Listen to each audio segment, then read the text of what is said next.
Part 4 of Child Abuse and Neglect is going to address what do you need to do as the nurse. We will begin with the cost of child abuse.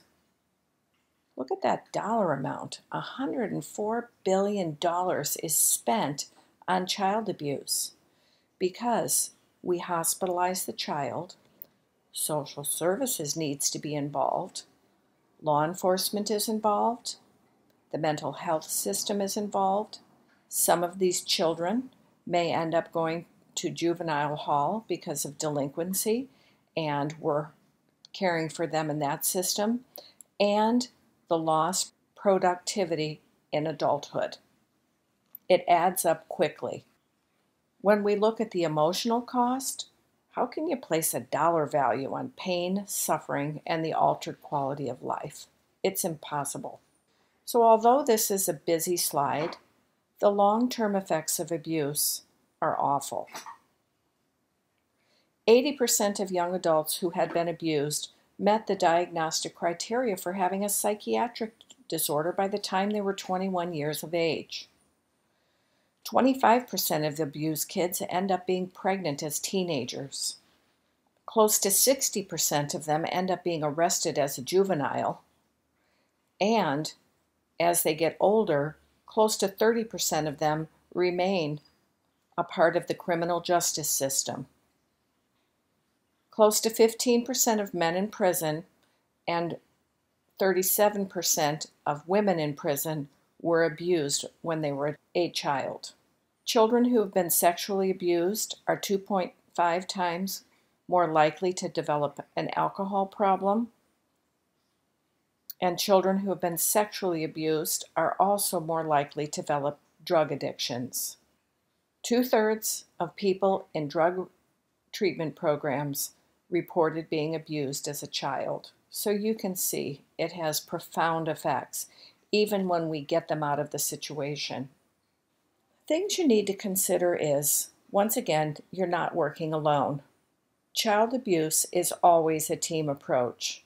It's highly emotional for everybody involved, from the policeman, the family, the nurse, the social worker, the psychologist, the legal system. We must perform a thorough assessment in history. We must report suspected cases. In addition, as the healthcare provider, you also have to address the injuries and the physical discomfort that this child is experiencing. You must provide emotional support. You need to teach the caregivers what is okay and what is not okay. It's very difficult, but we must remain objective when we're caring for these kids. And last but not least, protect the safety for this child. There are legal ramifications if you do not report child abuse or suspected child abuse, and so we follow Penal Code 11166. And it says that a person who fails to make a required report is guilty of a misdemeanor. And you may end up in jail for 6 months and may be fined up to $1,000. In addition, you can be found civilly liable for damages, especially if this child or another child is further victimized because you failed to make the report. Anybody who willfully fails to report abuse or neglect or impedes the process can also be prosecuted, especially if that abuse and neglect ended up causing death or profound bodily injury to the victim. And so this is also punishable by a jail term and a fine of up to $5,000. And you can end up with both.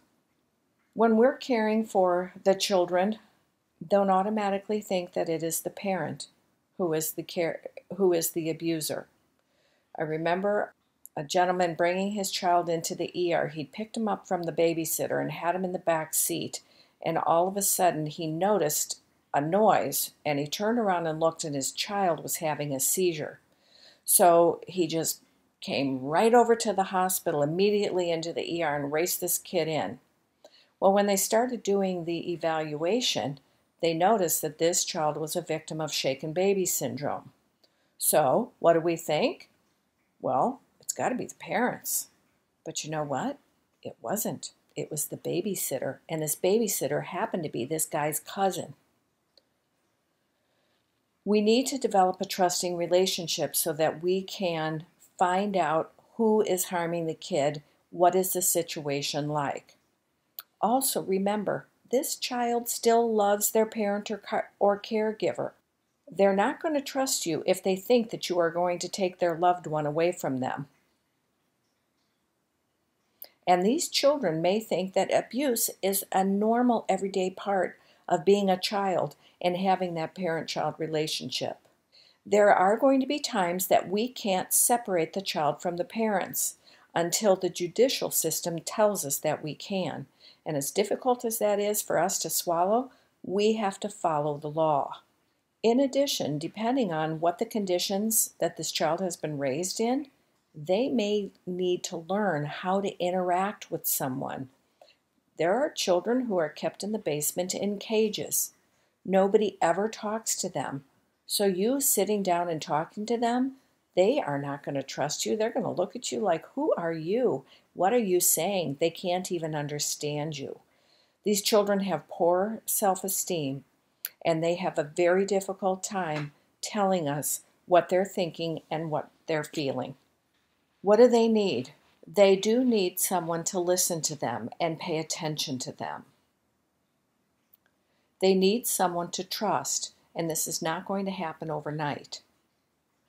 We need to encourage these kids, especially our adolescents, to stay in school. It is worth it. Encourage them to continue to have dreams, because dreams can come true.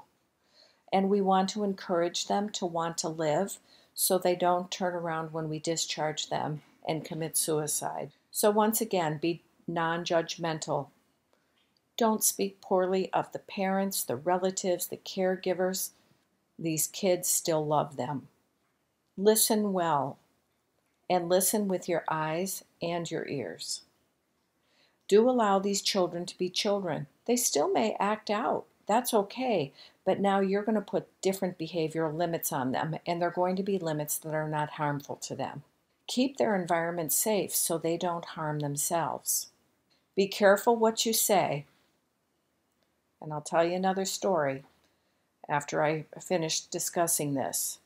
The most benign words, and we say it all the time, is "it's okay," is enough to trigger a reaction. And you know why? Because that's what the abuser said to the child as they were causing them harm. And so I did have a child. It's probably the worst case. Well, it's hard to say what's the worst. But this poor little 4-year-old was having a hammer inserted into his bottom, and the abuser used the words, "it's okay, it's okay." So as we're trying to examine this child and those words came out of our mouth, he totally flipped out on us. So you have to be real careful. Don't be surprised by these kids' reactions. Evidence of abuse may still exist even though they are out of the environment. So they're no longer in the home. They're still seeing their parents or their caregiver, and you have to keep your eye on them constantly when they're together to see, are the parents giving eyes, looking at the child like, you better not say anything or else. Just keep your eye on them and report. Don't say anything, but get into a discussion with all of the providers and see what else can be done. Do keep in mind that as a reporter, you are immune to prosecution if you make a report in good faith, even if it turns out that no abuse has occurred. And believe it or not, about 75% of the reports, no abuse is present. However, you are liable if you fail to report when you have reasonable suspicion. We have a variety of resources because we'd really like to prevent it, so I just have them listed here. In Orange County, we have the Orangewood facility, which is close to the juvenile hall, Laura's house, and we have a variety of foster care agencies. So this ends the lectures on child abuse.